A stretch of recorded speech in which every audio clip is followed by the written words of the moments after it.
Hello and welcome to Cheesecake Land. So this is raspberry white chocolate cheesecake. These are the Belmont brand from Aldi. And this is the Mississippi Mud red velvet cheesecake.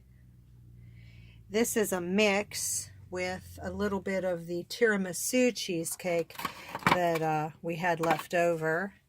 And this is a tray of lemon. Normally, if I were to plan this a lot better, I would have done the cheesecake like this and put quite a bit on there. You can see at least twice as much would have fit on there. And the reason that I didn't do it that way is because I haven't given Fred a workout recently, so before I ran him again, I just wanted to do something small that really wouldn't matter. I want to do a turkey, but I didn't want to go through the trouble of cooking the turkey and freeze drying it if everything wasn't going to go smoothly, and I'm kind of glad I did, but I digress again.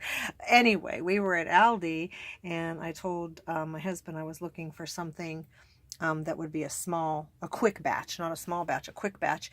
And he grabbed cheesecake, and I said, well, you know, he grabbed two cheesecakes. He grabbed these two, and I said, no, you got to get 4 cheesecakes at least, because it's good for 10 pounds, and I don't like to do small loads. But anyway, he grabbed 2, so I had the lemon cheesecake in the freezer, and we had some leftover tiramisu that was in the fridge. So I took 3 pieces of that. But that's it. They turned out really well. Sideways, I put the chocolate ones sideways because they were too tall to stand up. But then that kind of makes them hard to get off. You got to kind of snap them off unless you wanted to use the silicone. But to me, the silicone is just too much. It's a little trouble. So it's just twice as much that you have to wash. And I have my bags ready to go. I'm going to put 2 of these slices in there.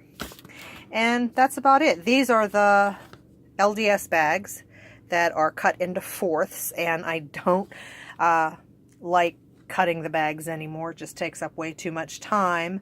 But I have so many left to use. All right, now let's talk about the batch. This was batch 132. And started at 5:45 with a regular cycle of 9 hours and 7 hours.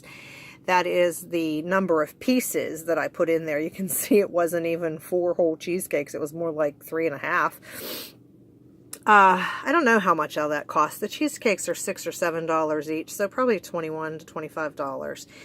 The batch ran for 46.5 hours, which is almost a record small batch for me because I wasn't at work, so I was able to do this, but I did add time. I added a total of 9.5 hours, which made this batch total of 37 hours. However, you can see it says with the wire issues, the total time needed would have been less than 37 hours. So what happened was that I had gotten the dreaded error that says cable disconnected. And so I released the vacuum and I checked the cables. I disconnected and reconnected the white clip and the metal circular cable in the back, the connectors. And that lasted it worked fine. It worked for another hour, but then an hour later, a little bit less than an hour later, it did it again. So I just hit the button that says they were reconnected. That lasted for maybe less than 40 minutes. So what we had to do was release the vacuum again, take it out and give a closer look. And in the back of the white clip where there's 8 little clips, one of the wires was bare.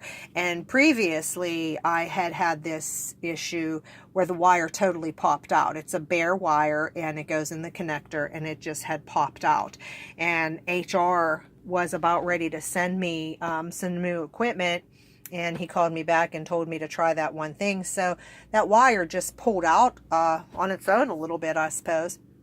So I put that back in, and so I was delayed at least 3 hours by that. And then, of course, it was beeping. Fred was beeping whenever we woke up in the morning. So it could have been considerably less than 37 hours for this small batch.